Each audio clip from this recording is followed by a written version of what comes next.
Bien, buenas noches a todos, estimados estudiantes. Les saluda el docente Joel Oriana López. Continuando con el curso de microbiología ambiental, vamos a pasar a un tema muy interesante. Vamos a estudiar los microorganismos. ¿Qué se entiende o a qué se llama los microorganismos? ¿Qué son los microorganismos? Bueno, hablar de la vida de microorganismos, pues es hablar de la vida pequeña, ¿no? Inclusive la vida microscópica, algo que no se puede ver con facilidad. Necesitamos algún instrumento, tal vez, ¿no? Un instrumento como un microscopio. Todavía no es fácil ver unos microorganismos, ¿no? Es muy complicado. Pero de que sabemos la existencia y que sabemos que interactúa con el medio ambiente, que interactúa con nosotros, eso nadie lo duda, ¿no? Gracias a estos microorganismos, pues actualmente se pueden producir algunas enfermedades. ¿Sí? O es producto también de muchos beneficios, ¿no? Para el ser humano. Como producir yogur. ¿Cómo creen ustedes que se produce el yogur? Obviamente el empleo de bastantes microorganismos, pues, ¿no? Estos microorganismos ayudan bastante a la producción de yogur, por ejemplo, ¿no? O algunos microorganismos sirven para la producción de medicamentos, también, en la parte cosmética, textil, en el medio ambiente ni hablar, ¿no? Con o algunos microorganismos especializados se puede tal vez descontaminar, biorremediar suelos, agua, dependiendo del caso, ¿no? Entonces, estos microorganismos en particular, en nuestro caso, como profesionales o futuros profesionales de medio ambiente, debemos tener conocimientos, pues, ¿no? Debemos tener conocimientos importantes de los microorganismos que existen, clasificaciones, qué tipo de microorganismos actualmente, pues, o constantemente conviven con nosotros, ¿no? Con el medio ambiente. Empezamos entonces. Entonces, empezamos definiendo qué son los microorganismos, a qué llamamos microorganismos. Bueno, un microorganismo, también llamado microbio, bueno, un término más corto, es un ser, pues, que vive, que solo puede visualizarse con el microscopio. O sea, de una forma donde puedes observar las estructuras, sus composiciones de forma clara y precisa, es mediante un microscopio. Esa es la forma más óptima de observar un microorganismo, ¿ya? O un microbio. La ciencia que estudia a los microorganismos es la microbiología, bueno, pues todo lo que tiene que ver con la parte de micro estudiado por la microbiología, vale decir que es una rama, ¿no? De la biología. Ahora, los microbios son organismos dotados de individualidad que presentan, pues, a diferencia de las plantas y los animales, una organización biológica elemental, su mayoría también son unicelulares, ¿no? Que solamente están conformados por una célula. Bien, entonces los microorganismos, pues, son las primeras formas de vida, ¿no? Que existieron y existen en nuestro planeta, ¿no? Como algunas arqueobacterias, han soportado años y años, miles y miles de años, han soportado, pues, esta forma de vivir, ¿no? A veces algunos viven de forma extrema, ¿no? Hay muchos microorganismos que viven, pues, en los volcanes a temperaturas muy elevadas, otros microorganismos que les gusta vivir en lugares muy salados, otros microorganismos que les gusta vivir en lugares muy de altas presiones. O sea, va a depender del microorganismo donde más se haya adaptado. Por acá también tenemos un microorganismo muy importante que es la cianobacteria. ¿Qué sería, no, de esta vida de nuestro planeta si no tuviéramos la cianobacteria? Ha sido por la principal causante, por ejemplo, que nuestro mundo, ¿no? O sea, la Tierra, tenga, pues, una gran abundancia de oxígeno. Estas cianobacterias producen gran cantidad de oxígeno si lo comparamos con las plantas. Es casi igual de producción de oxígeno, ¿no? Que las plantas y las algas, porque las cianobacterias tienen la capacidad de realizar lo que es la fotosíntesis. Si estas cianobacterias han sido capaces y son capaces hasta la actualidad de producir oxígeno, pues son las causantes, pues, ¿no? De que nuestro mundo, nuestro planeta, tenga estas características de gran abundancia de este elemento elemental que es el oxígeno para los seres bióticos, como nosotros, ¿no? Seres bióticos que necesariamente para nuestros procesos metabólicos, en este caso especial, en el tema de respiración, necesitamos, bueno, consumir oxígeno. Entonces, eso es muy importante en el tema, ¿no? De los seres vivos. Y obviamente ni hablar, pues, del medio ambiente, ¿no? También el tema del medio ambiente es muy importante, la presencia de oxígeno. Perfecto. Y obviamente que estos microorganismos son, pues, son generalmente unicelulares, porque son menos evolucionadas, son elementales. Entonces, como decía antes, ese sería el detalle, ¿ya? Ahora, los microbios, o estos microorganismos, pues, tienen múltiples formas y tamaños. Lo podemos encontrar de formas alargadas, otro de formas esféricas. Va a depender, ¿no? De las formas que puedan estar las características importantes o estructuras notables en el ambiente, ¿no? En el ambiente o en un determinado lugar, determinado hábitat, ¿no? De estos microorganismos.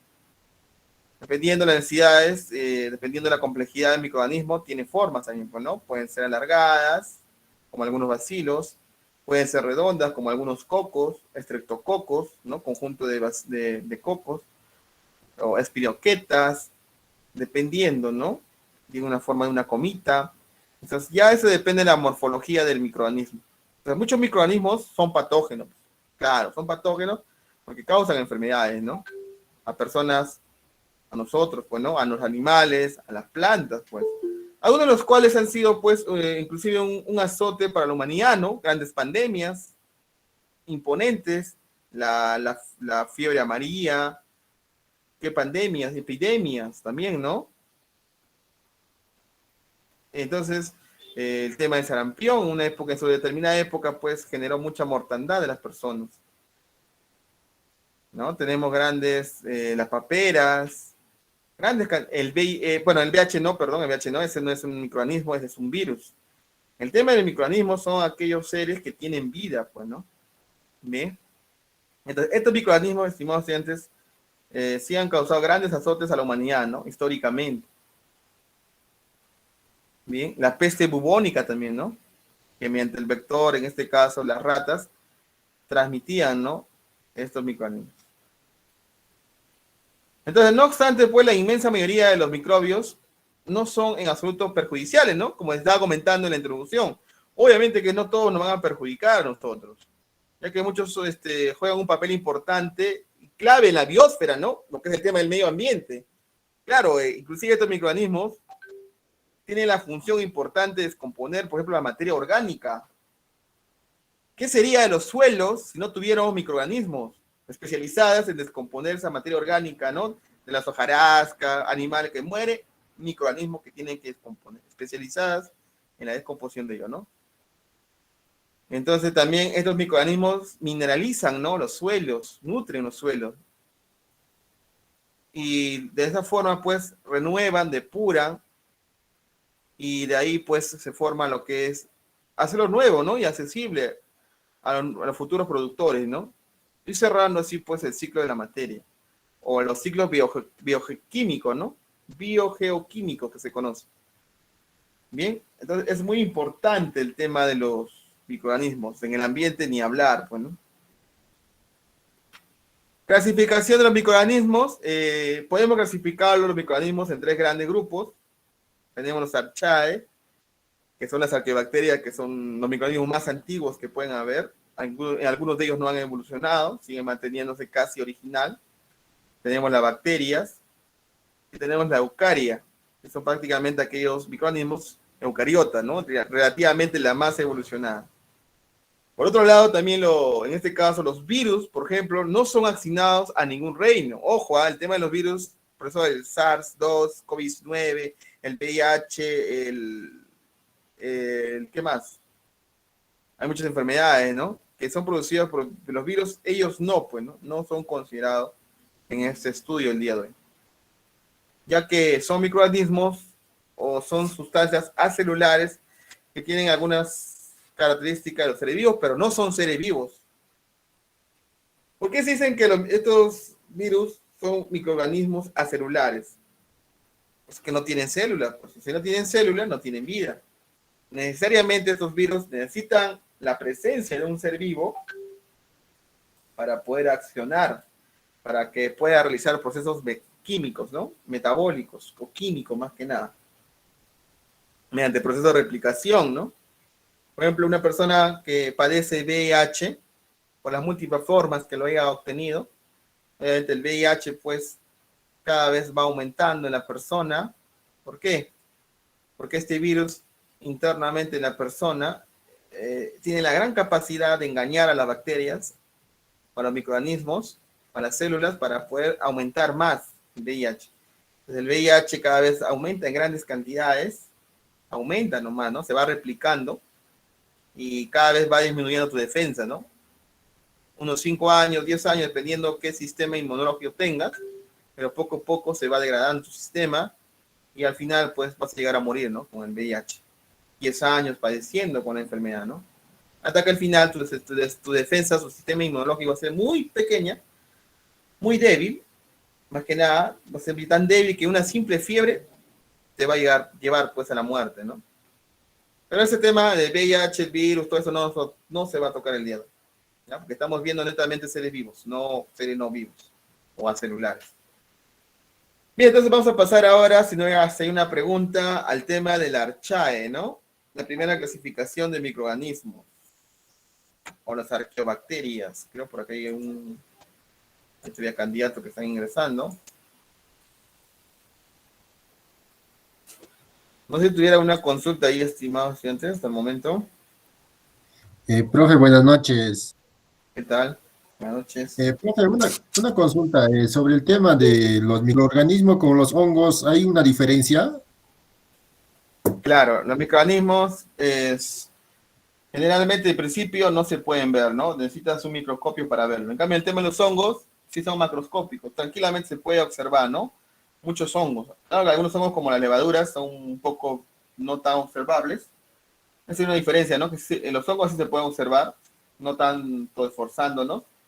En cambio, los microorganismos, de manera general, difícil de observar, ¿no? Necesitamos un microscopio. Otro punto que los microorganismos también, ellos generalmente son unicelulares, o sea, están conformados generalmente a un 80% de una célula nada más, son muy simples. En cambio, en el tema de los hongos, no tienen una célula, tienen pues millones de células, son seres pues pluricelulares, tienen una gran cantidad de células, ¿no? Ahí va variando la diferencia. Y además los hongos, pues netamente los hongos también tienen la célula más evolucionada, ¿no? Que es la eucariota, que hoy por hoy pues es la célula más evolucionada, pues, ¿no? Vale la redundancia. En cambio, en el tema de los microorganismos, muchos de ellos tienen pues células procariotas, que son las menos evolucionadas, las menos especializadas. Entonces sí hay diferencias, ¿no? Sí hay diferencias, pero también hay similitudes. Por ejemplo, los hongos generalmente son considerados como aquellos seres componedores también por excelencia, ¿no? Claro, porque también descomponen la materia orgánica, ¿no? Apoyan bastante en limpiar el ambiente. Y también hay ciertos microorganismos también que igual, ¿no? Cumplen la función de limpiar, depurar el medio ambiente. ¿Ya? Entonces, más o menos sería ese detalle, ¿no? En el tema de en el tema de lo que es, hablando de los microorganismos y los hongos, ¿no? ¿Hay otra pregunta, estimados estudiantes? ¿Alguna duda tal vez por ahí que tengan?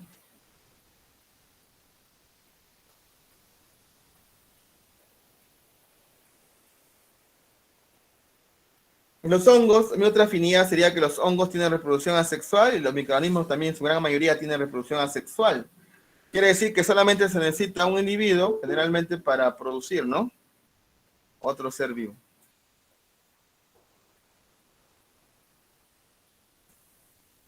Yo les pregunto una cosa, las plantas, por ejemplo, saliendo un poquito del tema, ¿las plantas qué reproducción tienen? ¿Sexual o asexual? ¿Qué te han dicho? Las plantas. Asexual, profe, asexual. Asexual, ¿no? Sexual. Sexual. ¿Sexual o no sexual? A ver qué es la polémica. Raquel, ¿qué irá a ver? Raquel, caramba. Hace tiempo que no habla nada, Raquel, ¿ah? Está muy callada últimamente. Raquel. Hello. Hola. A ver, ¿qué ha escrito algo? Antes hay una pregunta, creo. A ver, una pregunta y una mano levantada. Saludos, Raquel, tu compañero Waldir, creo. ¿Quieres contar algo, alumno? ¿O se te escapó de la mano? Sí, profesor, puedo contestar. Dime, Waldir. Profesor, sería asexual porque no depende de dos seres vivos o de dos personas. solo sería uno. Ya, allá en el tema de la reproducción, si es sexual o asexual de las plantas. Aunque ustedes no lo crean, de Ripley, las plantas realizan reproducción sexual. Claro que algunas también, ¿no? Asexualmente, pero muy mínimas. Más que nada las algas, sí, las algas, ¿no? Las algas sí no tienen, pues, órganos especializados para poder hacer la reproducción, pero en cambio en las plantas normales y comunes que conocemos, sí tienen por reproducción sexual. ¿Por qué? Las plantitas, el órgano reproductor, el órgano, ¿no?, copulador está en las flores. Tenemos los estambres y los pistilos. No sé si escuché una canción de Maná que dice los pistilos, ¿no has escuchado?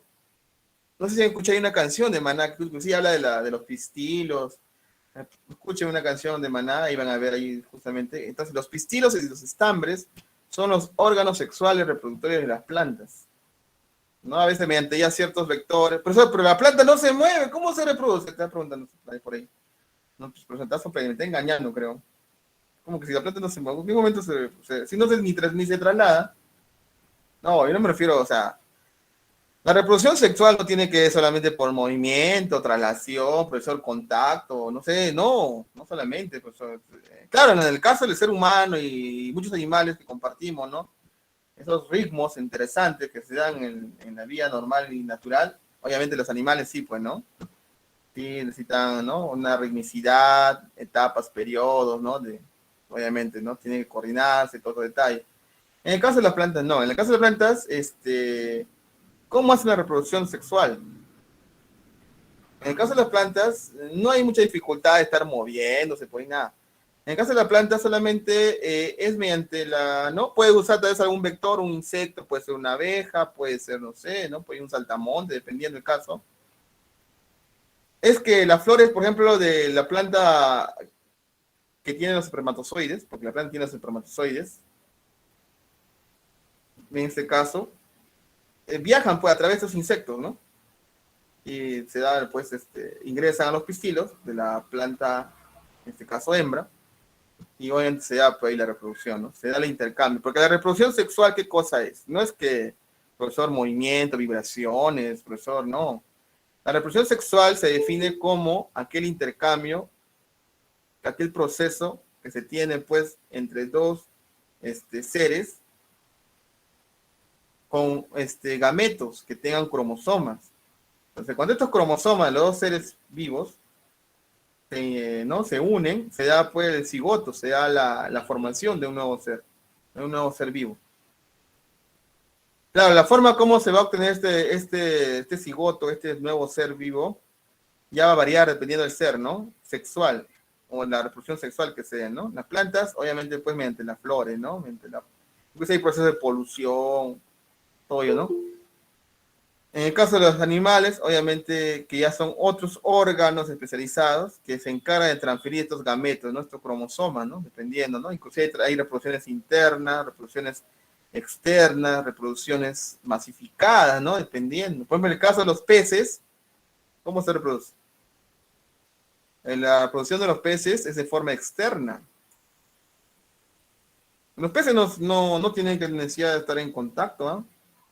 Nunca, profesor, ¿quién va a estar viendo pues, los peces? ¿Cómo se reproduce? Vamos a ver por acá, vamos a ver un caso. No, la reproducción de los peces, estimados estudiantes, se da mediante, es una reproducción sexual, pero es una reproducción sexual externa.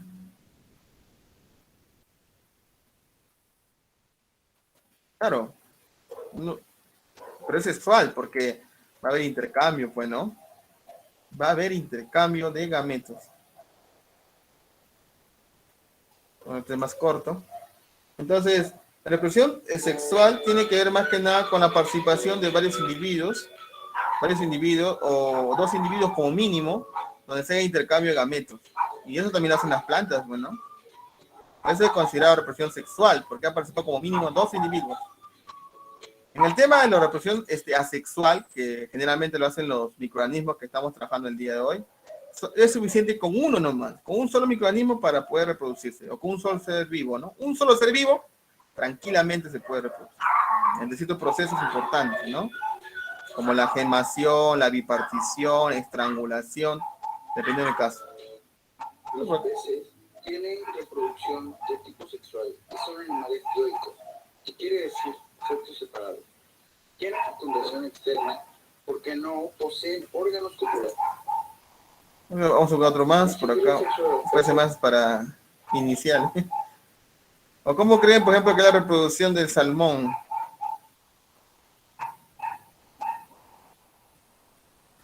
¿Usted alguna vez visto la reproducción del salmón?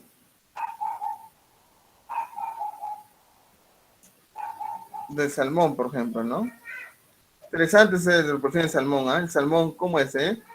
El salmón tiene que migrar, ¿no? De las zonas saladas, migra pues hacia las zonas de los ríos, ¿no? De aguas saladas migra a aguas dulces, como el río, pues, ¿no? Y ahí se da reproducción. Interesante lo que pasa el salmón, ¿no? Algunos salmones llegan a morir en el pleno acto, ¿eh? Entonces, simplemente la salmón hembra lo que hace es viajar, ¿no? De los mares hacia los ríos generalmente. Los salmones van liberando, ¿no? Los huevos ahí, los ovocitos, lo van liberando, ¿no? Los óvulos.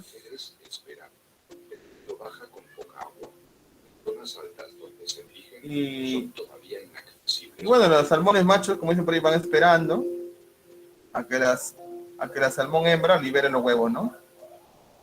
Interesante es la reproducción salmón.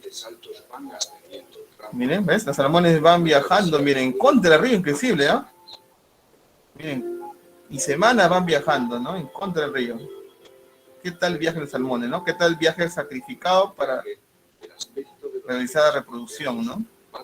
Sexual.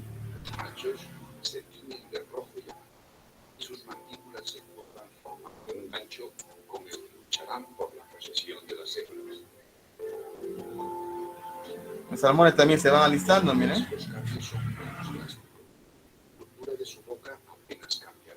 Solo el aumento del grosor de su vientre nos indica que la puesta de los huevos está cerca.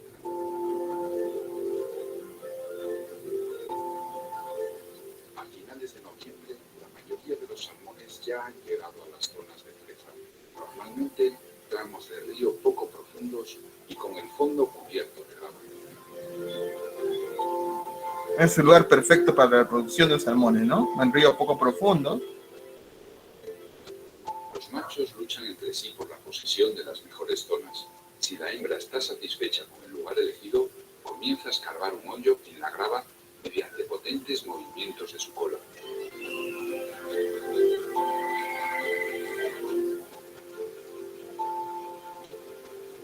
Mientras, es vigilada de cerca por el macho, que expulsa violentamente a todo el que se acerque. Este hace vibrar regularmente su cuerpo para estimularlo, lo que contribuye a la sincronización en el momento del desove.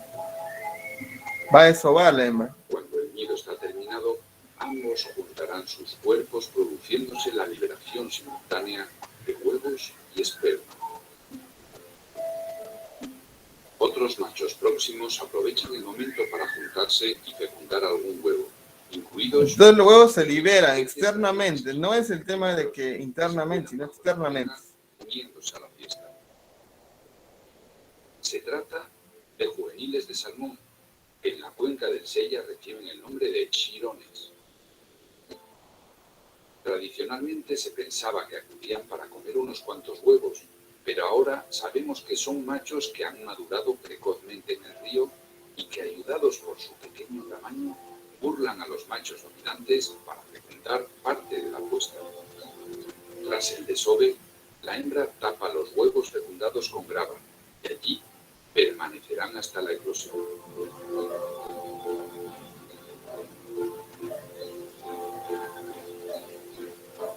Un tesoro de color naranja permanece ¿Listo los huevos? en el fondo del río. Externamente, no están dentro de la hembra. Pasarán 2 o 3 meses dependiendo de la temperatura del agua para que los huevos eclosionen y emerja un pequeño alevín arrastrando un enorme saco vitelino que será su único sustento durante las próximas semanas. Finalmente, el pequeño pez abandonará la seguridad de la galera y tendrá que alimentarse por sí mismo. Pero no todos los salmones completarán el ciclo Claro. de manera natural. Muchos salmones se tienen que morir, pues, ¿no? Encontrarán obstáculos que les impedirán acceder a las zonas de desove en la cabecera del hormiguero. Hay mucha mortandad, inclusive, de salmones. Muchos serán capturados Por los por los depredadores. depredadores naturales o por el anzuelo de algún pescador. Suele pasar ese detalle, ¿eh? Pues salmones se sacrifican desde los mares, pasan por los ríos, por los Extraídos del canales. río para ser desovados artificialmente y así obtener millones de huevos de manera industrial. Claro, también producción, ¿eh? Producción también. Los que nazcan de ellos, salvo de peligros y alimentados con pienso, no pasarán por el filtro de la selección natural. Claro, que obviamente ya el hombre también, ¿no? Lo cría de forma en cautiverio, ¿no? Por el contrario, en el río, solo aquellos capaces de curar a los depredadores y vencer a las enfermedades viajarán al océano y regresarán tiempo después para completar el ciclo de la vida. Interesante, ¿no? La vida de los salmones, ¿eh? Esa es la vida de los salmones, estimados oyentes. Por eso, qué rico salmón en Semana Santa. Entonces, ahí está la vida, pues, estimados oyentes. Ahí está la vida, ¿no? En caso particular hemos mencionado los salmones, pues, ¿no? Pero bueno. Pero el tema no es los salmones, sino el tema estamos viendo microorganismos, ¿no? Y podemos mencionar también ahí, ¿no? Las arqueobacterias, por ejemplo, que es un tema, pues, crucial, ¿no? Vamos a poner acá arqueobacterias. Vean las arqueobacterias. Por ejemplo, la cianobacteria, ¿no? Que es la más resaltante. Cianobacteria. Esta cianobacteria, gracias a ella, nos debemos agradecer bastante a la cianobacteria. ¿Qué sería nuestra vida si no fuera por ella, no? Actualmente no existiríamos todavía. Las cianobacterias nos han ayudado, ¿no? Al ser humano, ¿no? A formar. Lo primero de ¿bien? que se hablará es de qué es una célula. La célula cariota. Bien, vamos a adelantar un poquito. Unicelulares Estas son las se cianobacterias, ¿no? caracterizan por realizar fotosíntesis. Estas son las cianobacterias, Estos microorganismos ¿no? son los responsables Importantes. de la primera acumulación de oxígeno en la Justamente atmósfera. nos brindaron el Las bacterias oxígeno, han tenido importante. una enorme relevancia en la evolución. Entonces, estas cianobacterias pues nos han apoyado bastante en el tema de la evolución, todo eso, ¿no? También se lo han video.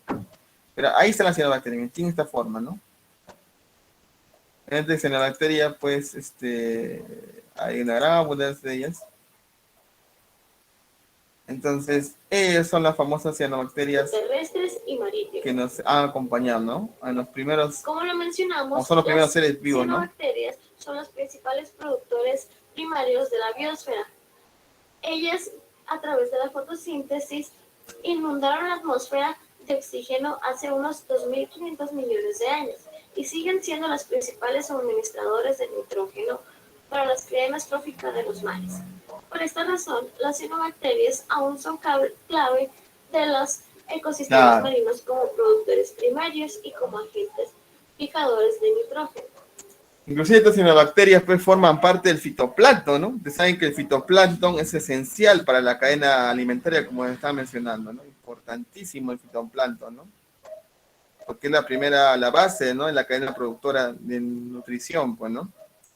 Importante, la cianobacteria. Una de las importancias de las cianobacterias es en la alimentación, ya que hay géneros de cianobacterias como lo es la espirulina que pueden ser consumidas. Esto gracias ¿Ustedes han escuchado la espirulina o no? Pues sí, hay productos bastante que han sacado la espirulina, ¿eh? Aunque tú no lo creas, la espirulina, ese producto es en base pues a esta bacteria, a la que cianobacteria. son utilizados como antioxidantes y se transforman Y esa espirulina pues te da gran cantidad de energía, además se mantiene joven, ¿no? Se mantiene en pues, vitamina A. retarda el envejecimiento, te dan esas Y no solo vitaminas, sirven la para A. alimentación en humanos, sino que se ha comprobado que en los campos de cultivo de arroz, al momento de introducir cianobacterias junto con su simbionte, que es azola, que es un helecho, se han desarrollado cardúmenes de peces, que se alimentan a su vez del exceso de cianobacterias que habitan en el cultivo, fomentando indirectamente la pesca. Bien. Entonces, miren, inclusive con las cianobacterias, ¿no? Se puede, pues, producir grande cantidad de nutrientes, ¿no? Inclusive para los peces, tranquilamente pueden estar ahí felices y contentos. Entonces no habría dificultades. Entonces, miren, ahí está la gran importancia de las cianobacterias, ¿no? En el medio ambiente. Ahí tenemos bacterias, tenemos las eucarias, como se estaba comentando, ¿no? Entonces, las archeas, que es la primera clasificación de las bacterias, tenemos las arqueobacterias. Actualmente, pues, son las consideradas, se le considera fuera del grupo de las bacterias, por algunos autores, y se le da, pues, o se les coloca en un dominio diferente, ¿no? Que son las arqueas. Ya que presentan diferentes propiedades con las bacterias, o se diferencia un poquito con las bacterias, ¿no? Y afinidades con el dominio eucariota, que después son los seres vivos más evolucionados. Entonces, estos procariotas, estimados estudiantes, poseen pues una membrana plasmática cuyos lípidos carecen, ¿no?, de ácidos grasos, y en vez de ellos tienen pues hidrocarburos que se unen a la glicerina que poseen estos pues seres vivos. El genoma, por ejemplo, de las arqueobacterias está conformado por una sola molécula de ADN circular, más pequeño que el de las eubacterias, pues, ¿no?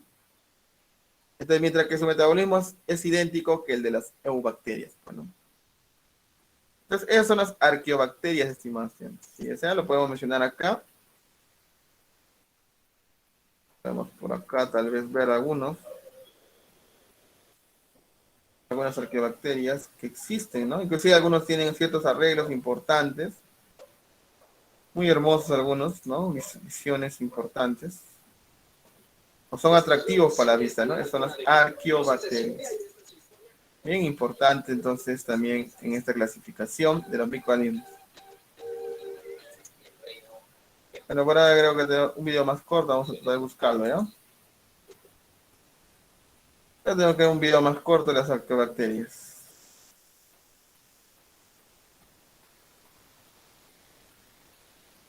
Nunca te olvides, son un grupo de microorganismos unicelulares. ¿Ya? Beneficios de las arqueobacterias pueden ser usadas, por ejemplo, para el tema de descontaminación del medio ambiente también. ¿Ya? Fabricación de fármacos, medicamentos, vacunas. Bien, entonces esas arqueobacterias de alguna forma son un poco polémicas porque tienen también ciertas células especializadas, ¿no? Son células, pues, eucariotas. Bien. Por acá, bueno, también inclusive para la producción de queso. Ya, todo ello. Y por acá no hay una gráfica directa de las arqueobacterias, pero bueno, ahí está el tema, entonces. Continuamos por acá. En lo que estos pues apartados, o sí, las arqueobacterias apartados, podemos decir que las arqueobacterias pues se alimentan y reproducen de igual modo que una bacteria, que tienen el mismo interés también, ¿no? Clasificación de estas arqueobacterias, tenemos algunas que son metanogénicas, aerobias estrictas, que producen metano a partir de dióxido de carbono, ¿no? Claro, estas metanógenas son un tipo de arqueobacterias que pueden producir tranquilamente, pues, dióxido de carbono a partir de metano. Se alimentan de grandes cantidades de metano, arqueobacterias, metanógenas. También tenemos las halobacterias, que para ellos, pues, necesitan, para su crecimiento necesitan, pues, grandes concentraciones de sal, ¿no? Se alimentan de sales. También tenemos las termoacidófilas, que es otro tipo de bacterias, microorganismos, que necesitan pues azufre, necesitan bastante cantidad de azufre y son muy termófilas, ¿no? O sea, viven en grandes temperaturas, ¿no? Temperaturas muy altas, pues, ¿no? 70 grados Celsius, tranquilamente en los volcanes, en las fumarolas, pueden vivir estas arqueobacterias. ¿Sí? Entonces, eso sería, estimados estudiantes, las arqueobacterias. Por acá no hay un ejemplo ilustrativo que quería mencionarte. Perfecto. Muy bien, ¿qué más por acá? Vamos ahora a lo que son las bacterias. En el tema de las bacterias, estimados estudiantes, son microorganismos unicelulares, las carecen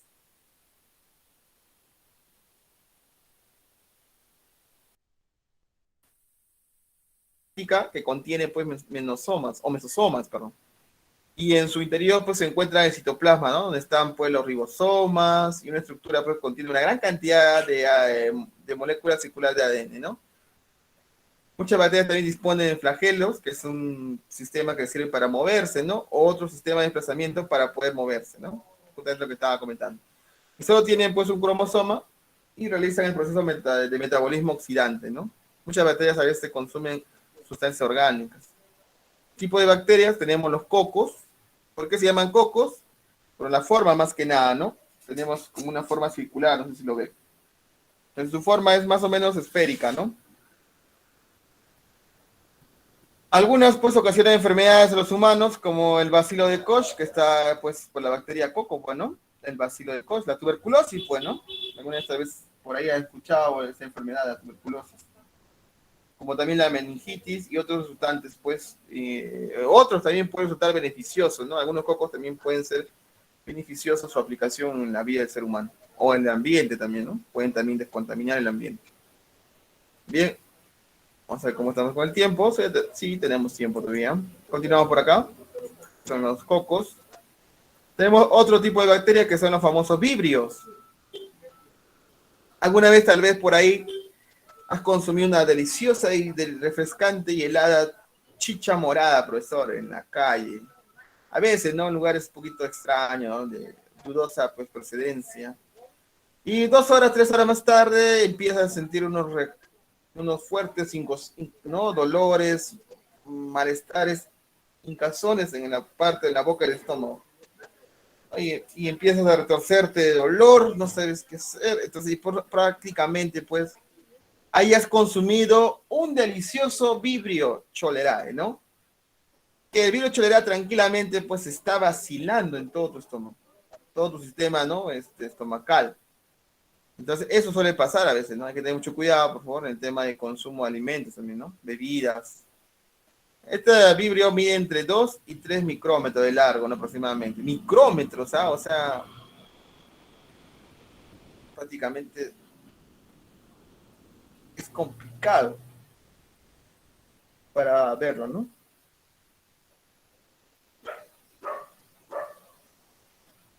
Tiene alguna forma curva, como ustedes ven por acá, vean, casi curva, ¿no? No sé si lo ven por acá. Parece una curva que tuviera. Uh-huh. ¿Qué más por acá?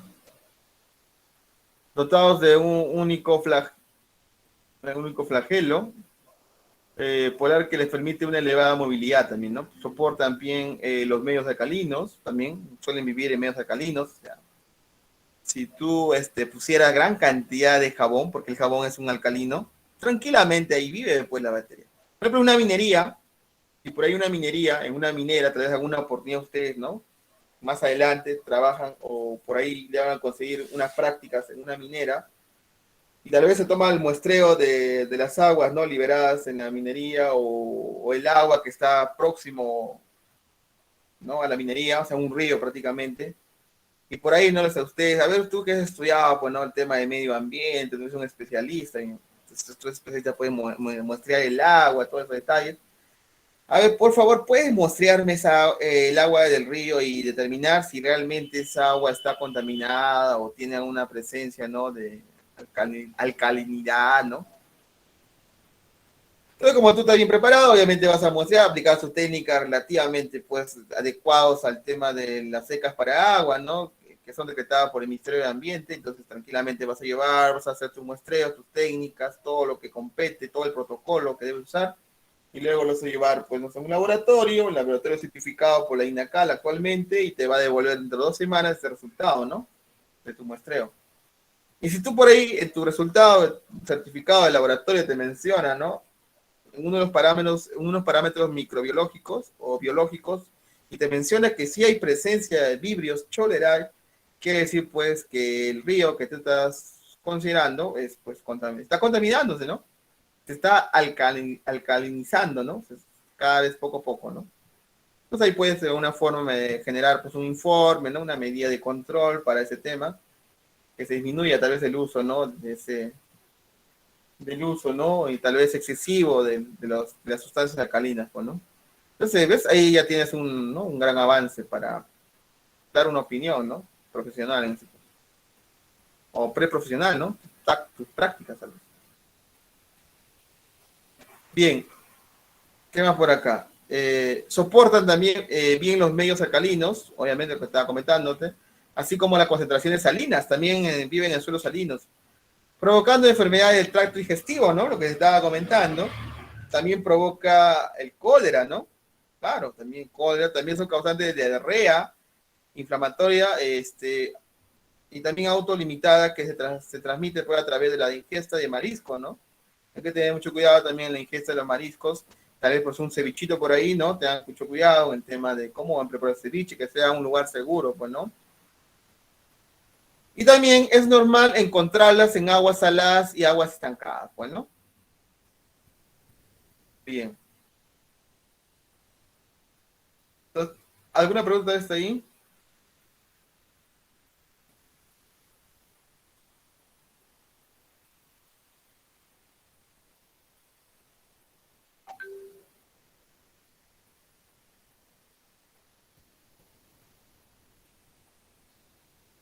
Bien, entonces ahí tenemos el Vibrio cholerae. Importante microorganismo presente también en el medio ambiente, ¿no? Acá lo tenemos 655, perfecto. Entonces, si tuviera alguna consulta hasta ahí, estimados clientes, vamos a ver cuánto nos falta. Todavía nos falta varios. Este tema todavía es extenso. Pero también puede ser que se evalúe. Creo que mañana tenemos microbiología, ¿no?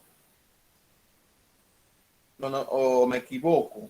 Sí tenemos, ¿no? Mañana microbiología ambiental. A ver.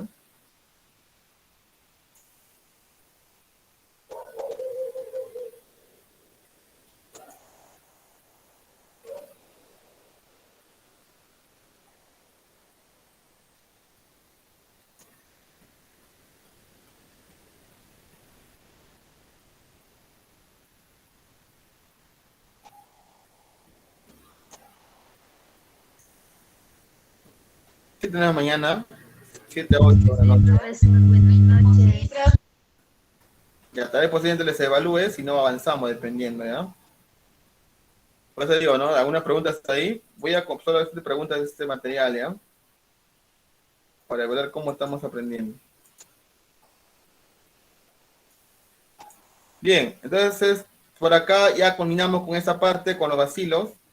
En el tema de los bacilos, es otro tema interesante de los bacilos. Bien,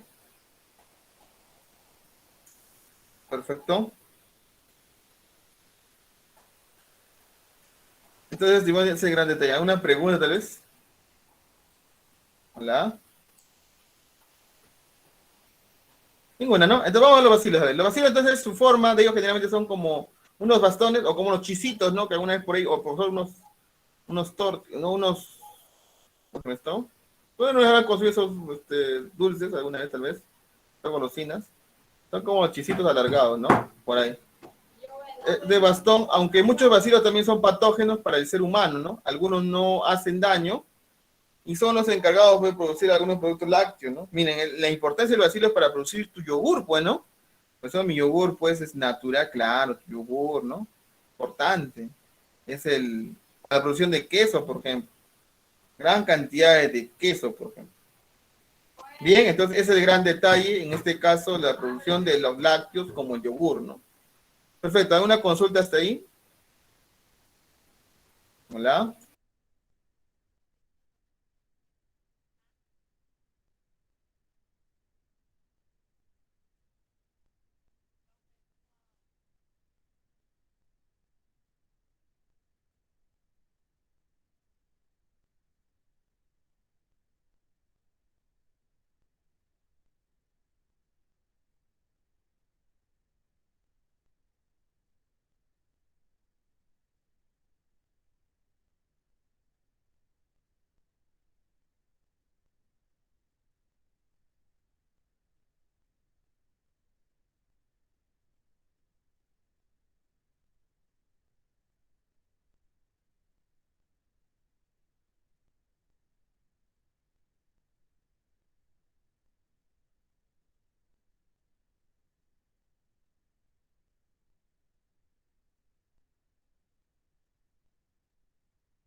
Muy bien, a ver, creo que alguien levantó su mano. Hola, una consulta.